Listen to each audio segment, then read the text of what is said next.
تاریخ میں آتا ہے کہ ایک مرتبہ حضرت اقبال کی مسولینی سے ملاقات ہوئی اور دوران گفتگو حضرت اقبال نے نبی اکرم صلی اللہ علیہ وسلم کی اس پالیسی کا ذکر کیا کہ شہری آبادی میں غیر ضروری اضافے کے بجائے نئے شہر آباد کر لیے جائیں۔ مسلونی نے جب یہ سنا تو خوشی سے اپنی کرسی سے کھڑا ہو گیا اور کہنے لگا کہ شہری آبادی کی منصوبہ بندی کا اس سے بہترین حل اور اس سے بہترین تجویز پوری دنیا میں نہیں ہے۔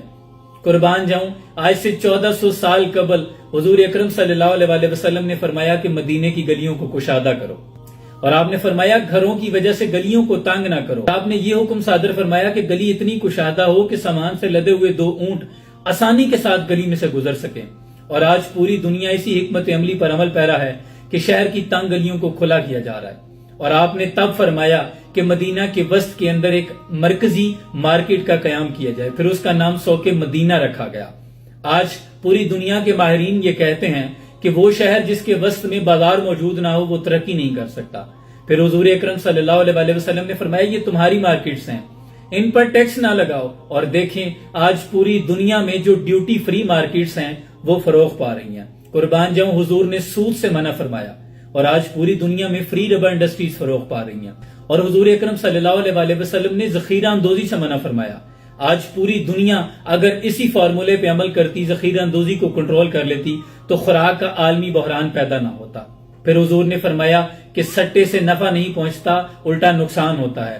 آج پوری دنیا کے عالمی مالیاتی ادارے اس بات کی تحقیق کر چکے ہیں اور اس گرہ کو بھی کھول چکے ہیں۔ آپ نے صحابہ کو حکم دیا کہ صحابہ اگر علاقہ فتح بھی کر لو تو درخت نہیں کاٹنے، جنگ میں بھی درختوں کو آگ نہیں لگانی۔ اور دیکھ لیں آج ماحولیاتی آلودگی دنیا کا دوسرا بڑا مسئلہ ہے، گلیشیئرز پگھل رہے ہیں، دنیا میں شدید گرمی ہو رہی ہے، اور اتنی زیادہ آلودگی کی سب سے بڑی وجہ یہ ہے کہ جنگلات ختم ہو رہے ہیں۔ ایک شخص نے مارکیٹ کے اندر اپنی بھٹی لگا لی تو حضرت عمر آئے اور غصے سے اسے کہا کہ کیا تم بازار کو بند کرنا چاہتے ہو؟ لہٰذا اپنی دکان شہر سے باہر لے جاؤ۔ آج پوری دنیا میں جو انڈسٹریل ایریا ہے وہ شہری آبادی سے باہر بنایا جا رہا ہے۔ حضور نے تب مدینہ کے اندر محی النقی ایک سیرگاہ بنائی تھی جس میں پودے اور درخت لگائے گئے، جس میں خود حضور اکرم صلی اللہ علیہ وسلم وقتاً فوقتاً چلے جاتے تھے سیر کے لیے۔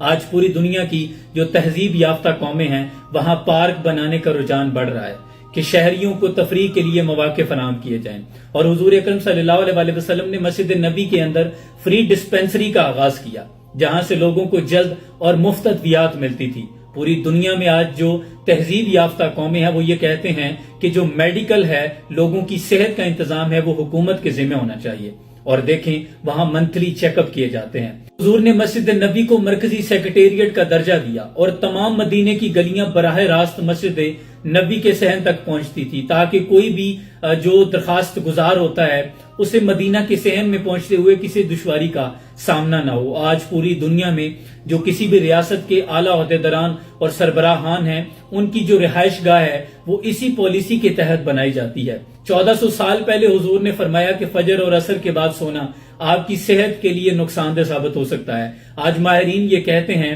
کہ 9 مہلک بیماریاں ہیں جو فجر اور عصر کے بعد سونے والوں کو لگتی ہیں۔ اگر اس اوقات میں ورزش کی جائے تو انسان کے لیے بہت فائدہ مند ثابت ہو سکتی ہے۔ آپ نے مدینہ کے تمام قبائل کو جمع کر کے میثاق مدینہ کا معاہدہ کیا، 52 دفعات پر مشتمل۔ دراصل یہ معاہدہ شہری حکومت کا دستور العمل تھا۔ اس معاہدے نے جہاں شہر کی ترقی میں کلیدی کردار ادا کیا وہیں خانہ جنگیوں کو ختم کر دیا، اور دیکھو آج پوری دنیا کے ممالک خانہ جنگی کی آگ میں جل رہے ہیں۔ خانہ جنگی آج بہت بڑا مسئلہ ہے، اور تب حضور اکرم صلی اللہ علیہ وسلم نے فرمایا کہ عشاء کے بعد سو جانا انسان کے لیے بہت فائدہ مند ہے۔ آج پوری دنیا کی تہذیب یافتہ قومیں، میں ریسنٹلی جاپان تھا، 5-6 بجے کے بعد اکثر لوگ نظر نہیں آتے، 9 بجے کے بعد جو مین مارکیٹ ہے وہ کلوز کر دی جاتی ہے، اس کے بعد شاذ و نادر آپ کو کہیں نہ کہیں کوئی ایک آدھ بندہ نظر آئے گا، ورنہ نہیں۔